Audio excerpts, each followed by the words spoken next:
El propósito de este video es ampliar el conocimiento del espectador sobre la recolección de los datos y otros temas de interés que estaremos desglosando en la presentación, así que presta mucha atención y comencemos.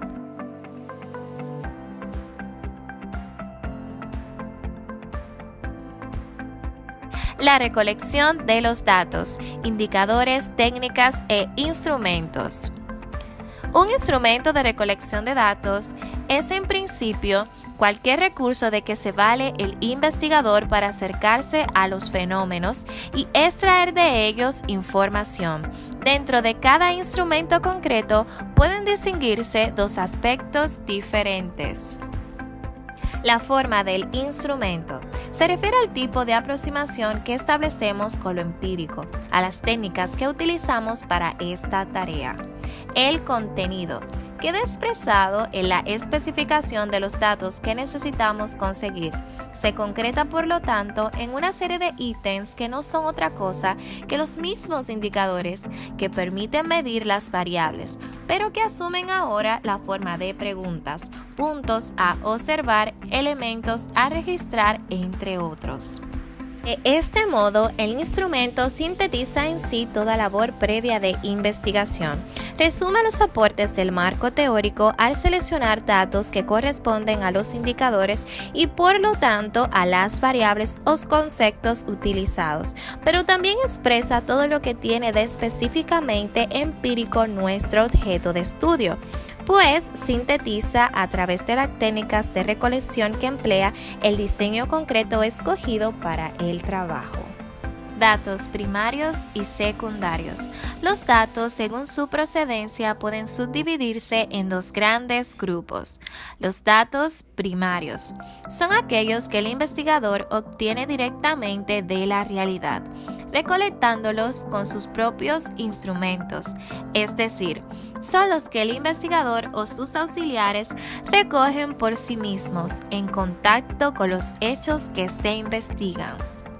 Los datos secundarios son registros escritos que proceden también de un contacto con la práctica, pero que ya han sido recogidos y muchas veces procesados por otros investigadores. Colección de datos primarios. Mediante la recolección de datos primarios existen varias técnicas y una de estas es la observación. La misma consiste en el uso sistemático de nuestros sentidos, orientados a la captación de la realidad que queremos estudiar. Es por ello una técnica antiguísima, cuyos primeros aportes serían imposibles de rastrear. La entrevista. Esta consiste en una interacción entre dos personas, una de las cuales el investigador formula determinadas preguntas relativas al tema en investigación, mientras la otra, el investigado, proporciona verbalmente o por escrito la información que le es solicitada. Nota. Existen además otros procedimientos de recolección de datos primarios, entre los que figuran el llamado cuestionario de autoaplicación y los test, los diagramas sociométricos, las escalas y diferenciales semánticos, entre otros.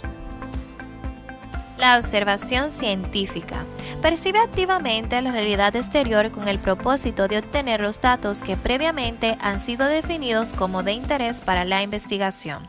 La observación que se realiza cotidianamente como parte de nuestra experiencia vital no puede ser considerada como científica, pues no está orientada hacia objetos precisos de estudio, no es sistemático y carece de controles o de mecanismos que nos pongan a cubierto de los errores que podemos cometer cuando la realizamos. La observación simple y participante. La observación simple resulta útil y viable cuando se trata de conocer hechos o situaciones que de algún modo tienen un cierto carácter público. Pueden adquirir también un carácter indirecto si apelamos al auxilio de diversos instrumentos capaces de registrar informaciones sobre el problema en estudio. La observación participante implica la necesidad de un trabajo casi siempre más dilatado y cuidadoso, pues el investigador debe primeramente integrarse al grupo, comunidad o institución en estudio, para una vez allí ir realizando una doble tarea: desempeñar algunos roles dentro del grupo, como uno más de sus miembros, y a la par ir recogiendo los datos que necesita para la investigación. Nota: la observación participante puede llamarse natural cuando el observador pertenece de hecho al conjunto humano que investiga.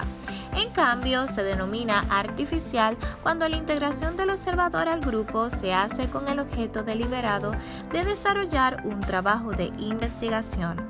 Cuando la distancia social entre el observado y el observador es poca, la adecuación. Registro y formulación de la observación. Resulta indispensable registrar toda observación que se haga para poder organizar luego lo percibido en un conjunto coherente. Para ello es inevitable tomar algún tipo de notas o apuntes que sirvan como registro de lo que se ha observado.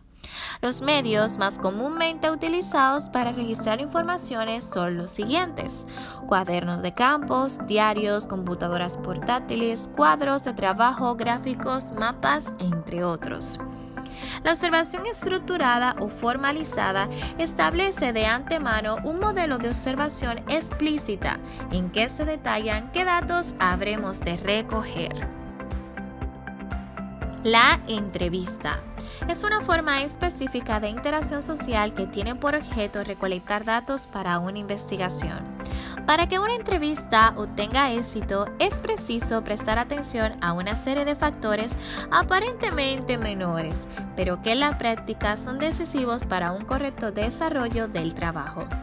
Así es importante que la apariencia exterior del entrevistador resulte adecuada al medio social donde habrá de formular sus preguntas, evitando innecesarias reacciones de temor, agresividad o desconfianza. Entrevista no estructuradas. Es aquella en que existe un margen más o menos grande de libertad para formular las preguntas y las respuestas. Entre sus tipos se encuentran los siguientes: entrevista informal.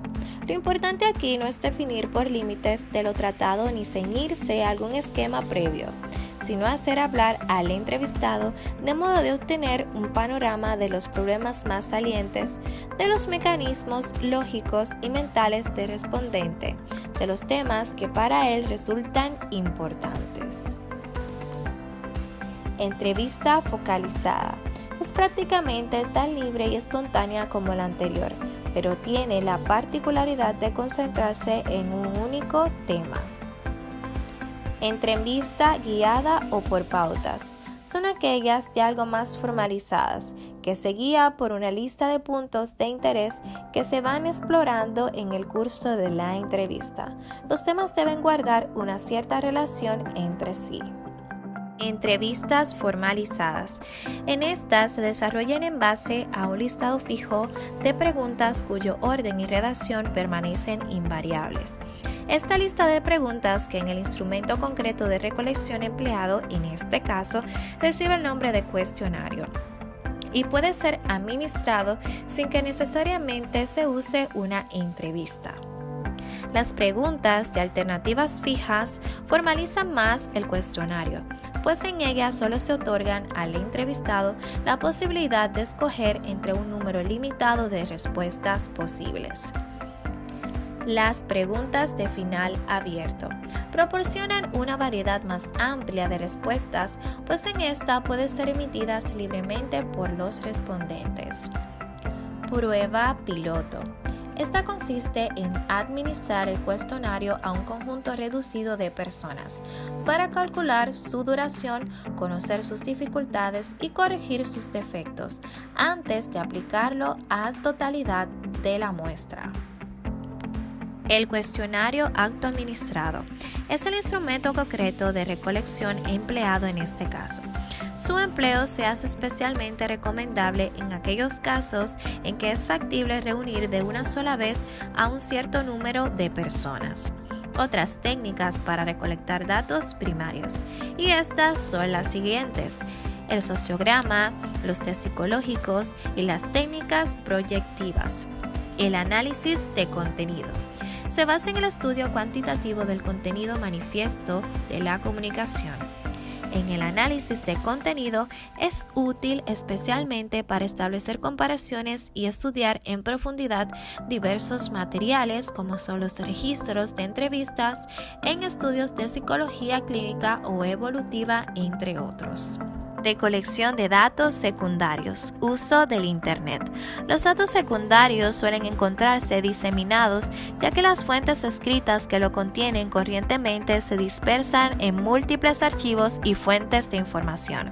A través de Internet se facilitan enormemente las antes tediosas y lentas tareas de obtener datos secundarios. En muchos casos conviene también acudir a otros lugares que pueden reunir información más especializada.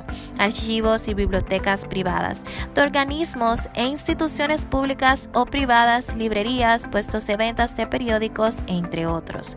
Las bibliotecas ofrecen tradicionalmente 3 tipos de ficheros que en sí son adecuadamente usados, proporcionan un cuadro completo de la información existente sobre un tema. Gracias a los métodos computarizados de registros, se pueden llegar muy rápidamente a los materiales que necesitamos a partir de cualquier dato que conozcamos acerca de ellos. Las fichas bibliográficas son una simple guía para recordar cuáles libros o trabajos han sido consultados o existen sobre un tema y solo poseen los 4 elementos citados anteriormente. En conclusión, la recolección de datos consiste en la recopilación de informaciones con el fin de lograr objetivos específicos. Y como dijo Emilio Muñoz, en la investigación es incluso más importante el proceso que el logro mismo. Muchas gracias por tu atención y hasta un próximo video.